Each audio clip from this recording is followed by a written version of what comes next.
বীরভূমে চড়াম চড়াম খেলা। প্রতিদিন শয়ে শয়ে তৃণমূল কর্মী তৃণমূল ছাড়ছেন এবং বিজেপিতে যোগদান করছেন। প্রশ্ন উঠেছে রাজনৈতিক মহলে, তাহলে কি আবার সরাসরি অনুব্রত মণ্ডলও বিজেপিতে যোগদান করবেন? বন্ধুগণ, রামপুরহাটের পর আপনাদেরকে জানিয়ে রাখি যে মিছিল আপনারা দেখেছেন বোলপুরে, এবং সেখানেও তৃণমূলের ঐক্যের ছবি কিন্তু ধরা পড়েনি।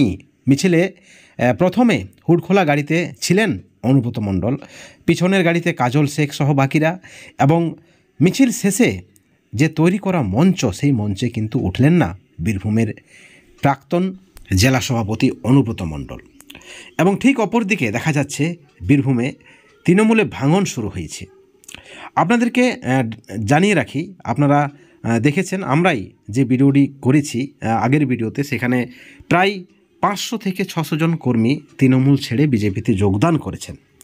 মঙ্গলবার অনুব্রতর ডাকে যে সিউড়িতে মহামিছিল, এবং সেই মিছিল যেমন একদিকে জোরদার তুঙ্গে চলেছে প্রস্তুতি, কিছুক্ষণের মধ্যেই হয়তো মিছিল শুরু হয়ে যাবে, কিন্তু অপরদিকে রামপুরহাটে অনুব্রত মণ্ডলের মিছিলের পরে দেখা গেছে যে কয়েকটি পরিবার থেকে বেশ কয়েকশো কর্মী কিন্তু তৃণমূল ছেড়ে বিজেপিতে যোগদান করলেন।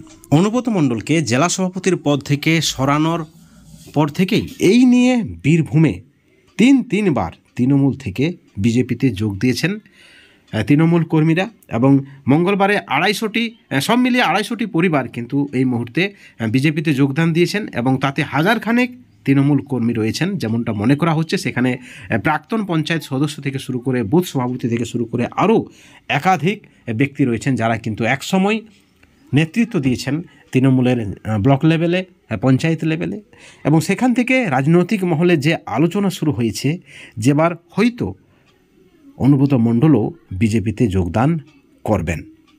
আপনারা জানেন নতুন যে কমিটি, সেখানে জেলা সভাপতির পদ যদিও শূন্য রাখা হয়েছে, কিন্তু চেয়ারম্যান করা হয়েছে আশিস বন্দ্যোপাধ্যায়কে। 9 জনের কোর কমিটিতে স্থান রয়েছে অনুব্রত মণ্ডলের, কিন্তু জেলা সভাপতি তাকে করা হয়নি।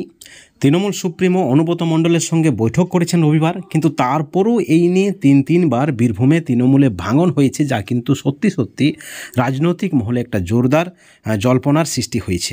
এখন প্রশ্ন উঠেছে, লাল মাটির দেশে ঘাসফুলের ভবিষ্যৎ কি? 2026-এ কি মুখ থুবড়ে পড়বে তৃণমূল?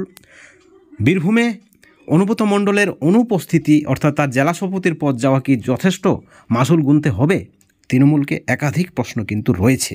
সকলের নজর রয়েছে বীরভূমের দিকে, প্রত্যেকটা আপডেটের দিকে আমাদের নজর রয়েছে। বীরভূমে তিনবার তৃণমূলে ভাঙন, 250টি পরিবার বিজেপিতে যোগদান, যথেষ্ট কিন্তু গুরুত্বপূর্ণ রাজনৈতিক প্রেক্ষাপটে।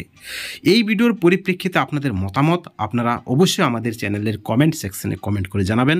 সকলে ভালো থাকবেন, কিন্তু কোনো ধরনের দুর্নীতি থেকে দূরে থাকবেন। Thank you so much.